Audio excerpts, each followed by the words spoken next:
This video is on the Bohr model of the atom. Before we can draw Bohr models, we have to learn about another part of our periodic table. We've learned that on our periodic table, it consists of groups or columns and rows or periods. And we've labeled our rows and we've labeled our groups.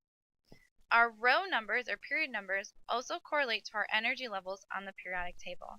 So my first row has energy level 1, 2, 3, 4, 5, 6, 7. These energy levels on our periodic table help us draw our Bohr models of the atom.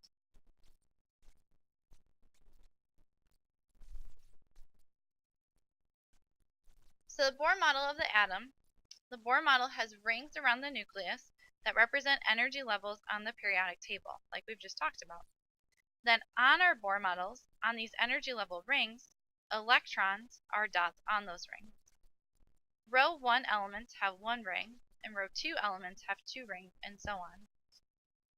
We want to remember from our last video notes that for atoms, our protons and neutrons are in the nucleus, and for atoms, our number of protons equals our number of electrons, and our electrons are on rings around the atom.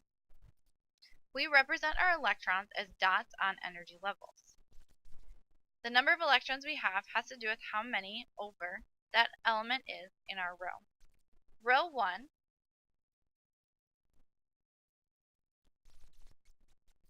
of our periodic table is here, from hydrogen straight across to helium. Row 1 has 2 elements, hydrogen and helium, in it. Therefore, when we draw its ring for our Bohr model, it has 2 electrons max on that first ring. Rows 2 and 3 of our periodic table each have 1, 2, 3, 4, 5, 6, 7, 8 electrons in them. So that means that if there's 8 elements, there can only be 8 electrons maximum on ring 2 and 3. Row 4 of our periodic table also includes our transition metals. That gives us a total of 1, 2, 3, 4, 5, 6, 7, 8, 9, 10, 11, 12, 13, 14, 15, 16, 17, 18 elements in the row. Every element, as we go across, adds another proton and electron to its atom because our atomic number increases, and that's equal to our number of protons. Therefore, as we go across, we increase our number of electrons. If there are 18 elements in our fourth row, that means there can be a total of 18 electrons on our fourth ring.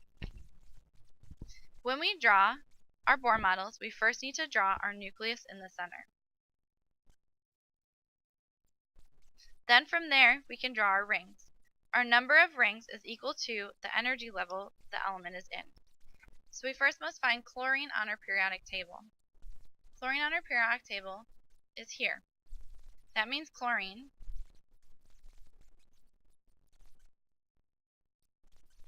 is in the 1, 2, 3rd row. So that means chlorine has 3 rings.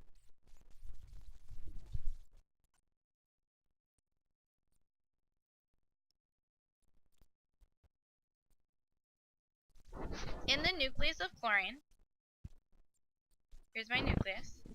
Chlorine has the atomic number of 17, so that means chlorine has 17 protons,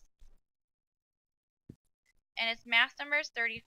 I know that my number of neutrons is my mass number minus my atomic number, so 17, or 35 minus 17 is 18 neutrons. For all of these, they're atoms, and my number of electrons equals my number of protons, so here I have 17 electrons.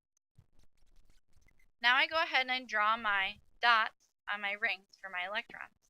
Row 1 can have 2 electrons, so 2 electrons go here. Row 2 and 3 can have a maximum of 8 electrons on them, so I've had 2 here, so that means I have 15 more to go. So 1, 2, 3, 4, 5, 6, 7, 8. So I've used 8 plus 2, 10 total electrons. And now I do my outermost ring. So I have 7 left. So 1, 2, 3, 4, 5, 6, 7.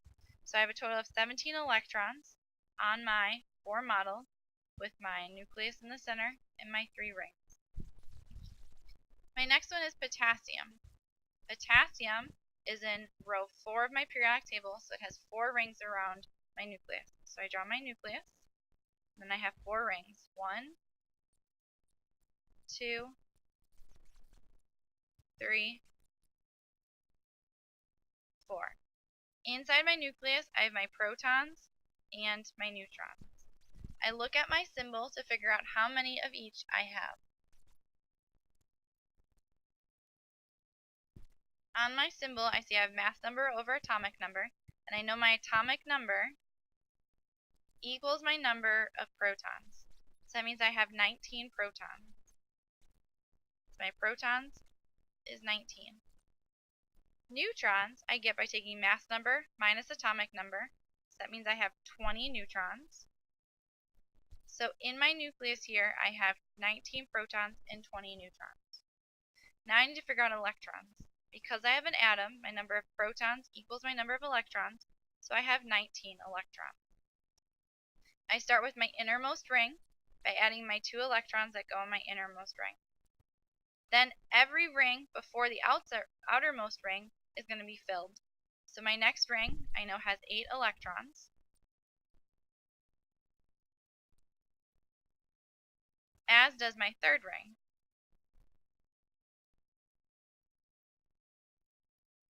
I need to figure out how many I've used. 2 plus 8 is 10, plus 8 more is 18, and I want 19. So in this outermost ring, I have 1 electron. My third and final example is strontium. On the periodic table, I can see that strontium is in row 5.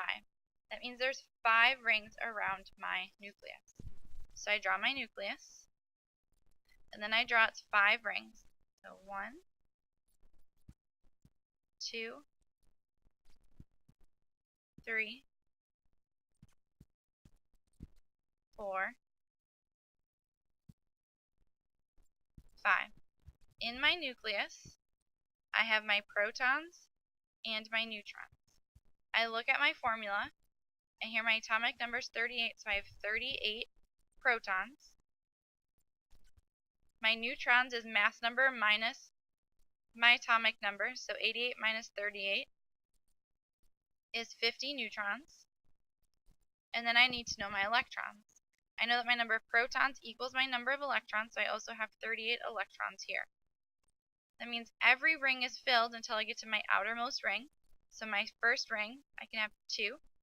My next ring, I can have 8. Same with my third ring, I have 8. My fourth ring, I can have 18.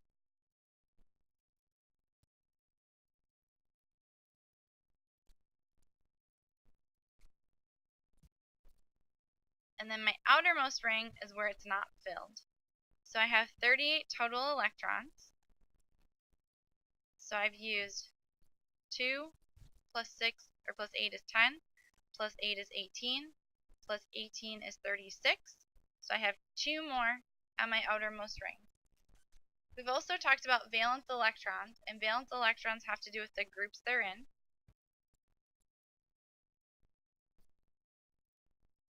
The number of electrons in my outermost ring are always going to be equal to my number of valence electrons that I have on my atom,